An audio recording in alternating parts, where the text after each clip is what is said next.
Salam sejahtera semua, saya Faizal dari Evolution dan selamat datang kembali ke program Kesedaran Alam Sekitar APPGM SDG. Kita sudah sampai ke penghujung siri kita di mana jika anda terlepas atau ingin menonton semula episod-episod kami yang lepas, bolehlah pergi ke link kami di bawah untuk melihat kembali episod-episod kami yang lepas. Di episod ini kita akan bercakap tentang composting, ya. Mengikut laporan SW Corp, kurang 50% sampah yang dijana adalah hasil daripada sisa-sisa makanan. Ini bersamaan dengan 15,000 tan, ya, sisa makanan terhasil di dalam satu hari. 15,000 tan sisa makanan ini bersamaan juga dengan makanan, ya, selama 3 makanan sehari untuk 11,000 rakyat Malaysia. Tapi apa itu composting? Composting adalah proses penguraian bahan mudah terurai seperti sisa-sisa makanan, sisa sayur-sayuran, daun-daun, rumput dan juga sisa-sisa yang boleh didapati secara semula jadi. Apakah jenis-jenis kompos yang kita boleh lihat? Yang pertama adalah jenis vermicompost. Composting jenis vermicompost ni adalah dengan menggunakan ulat atau cacing, ya, untuk menguraikan sisa-sisa makanan dan sayur-sayuran seperti ini semua menjadi tanah kompos ataupun baja kompos. Yang kedua, secara aerobik, ya. Ini di mana secara terbuka.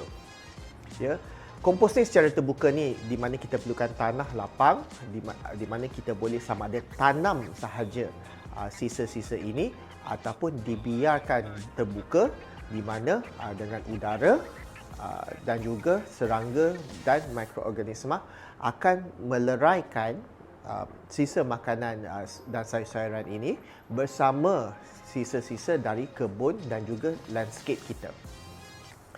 Tetapi hari ini apa yang kita akan tunjuk adalah secara yang ketiga, iaitu composting secara anaerobik. Composting secara anaerobik ini apa yang diperlukan adalah bekas dan juga mekanisme ataupun bahan tambahan seperti bokashi, efektif mikrob untuk membantu proses peleraian sisa-sisa makanan seperti sisa sayur-sayuran, kulit buah dan juga kulit telur. So, jom kita lihat bagaimana kita boleh lakukan kompos. Okey, so untuk anaerobic composting, apa yang kita perlu adalah bekas seperti ini, ya.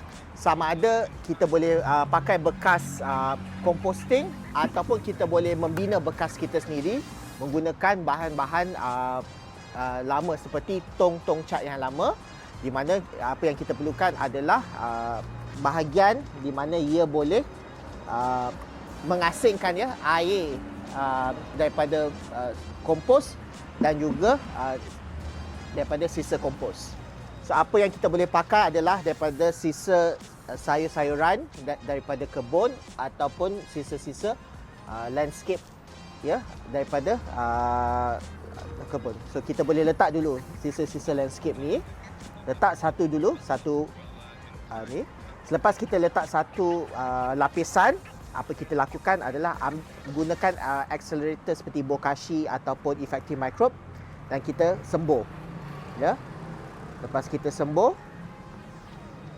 kita tambah pula jenis-jenis yang lain, ya, dan sembur balik, ya.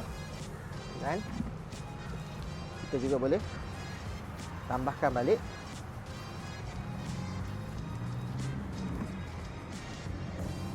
Dan sembur. Ya. Selepas kita sudah sembur, apa boleh? Kita tutup dan biarkan dia je, ya. So ini boleh mengambil masa dalam masa 30 hari kepada 40 hari, bergantung kepada cara kita menggunakan komposting kita.